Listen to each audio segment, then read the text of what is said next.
Sir, pinasasabi ni Joey, 2 linggo mula ngayon, darating na yung check. Malaki yan ito. Walang sabit. At ikaw ang patong. Call ako. Sagot ko lahat, pati militar. Pero tsakin nyo lang na talaga may pera yan. Makakaasa ka, sir. Pag nagkataon, ito na ang pinakamalaking pagkakakwartahan natin. Mainit na ang mga bangko ngayon at wala ng pera mga armored van.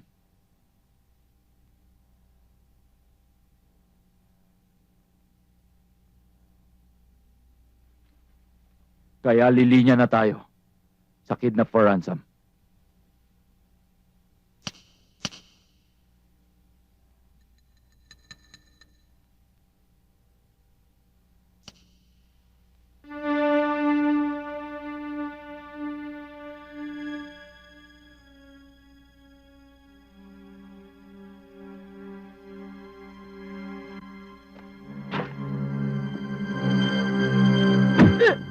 Mama, bakit? Eh, paano ito eh? Paano yung tingin sa malandi mong asawa? Paano ba yan? Boss, nakatingin lang ako. Sir! Wag mo, sir! Wag mo, sir! Pinapalamon kita sa mga palad ko. Mo lang ako.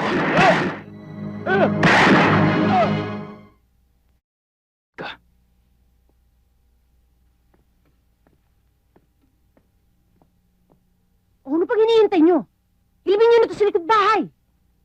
Dali! Nung mga bata pa tayo,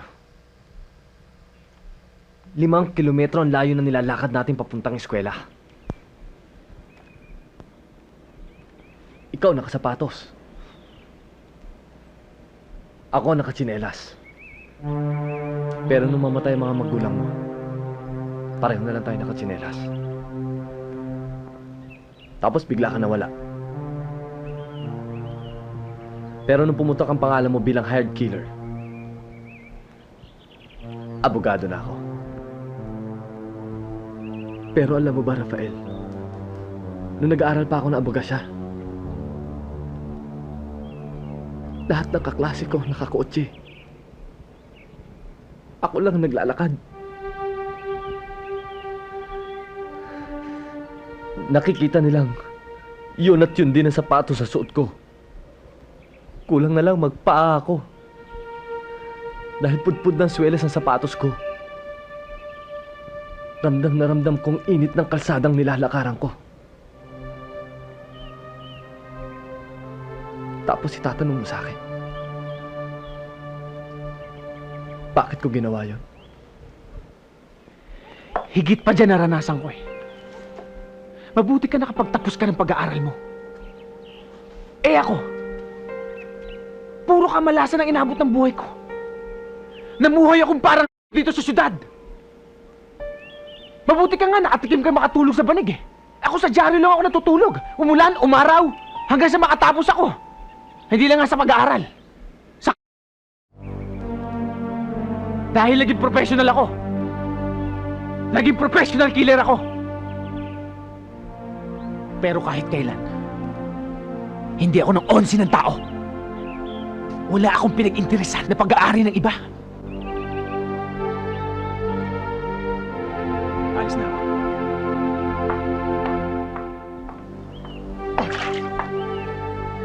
Rafael!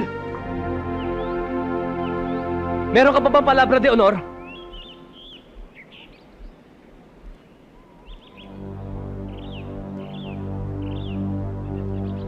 Nakakalimutan mo na ba yung sinabi mo sa akin? Pati buhay mo, ibibigay mo.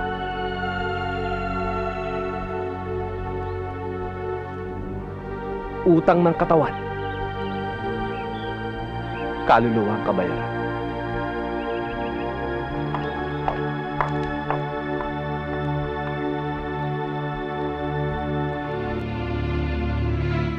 Talagang nakadikit ng kawalang-hiyan sa katawan mo.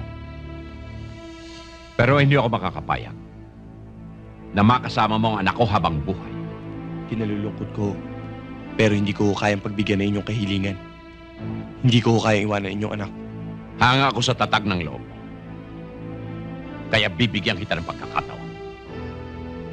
Kapag napatay mo ako, sa iyo ang anak ko. Daddy. Huwag ka makialam.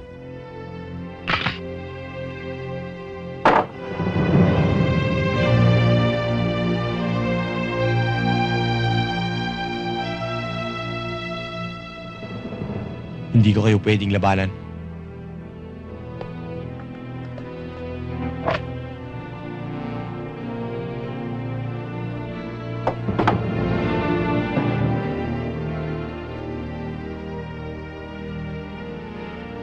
Pag hindi ka lumaban, papatayin din kita. Damputin mo.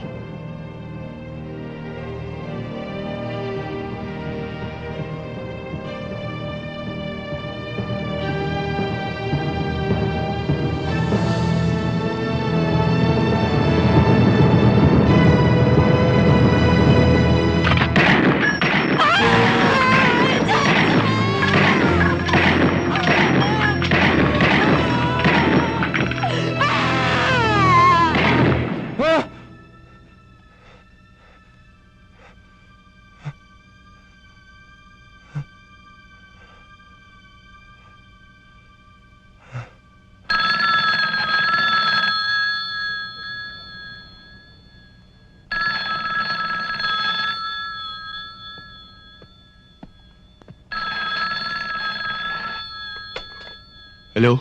Sino to? Nabalitaan mo ba yung nakawan sa bangko? Hindi. Sino tong kausap ko? Dati mong kaibigan. Gusto mo bang kumita ng milyon? Saan niyo gusto magkita?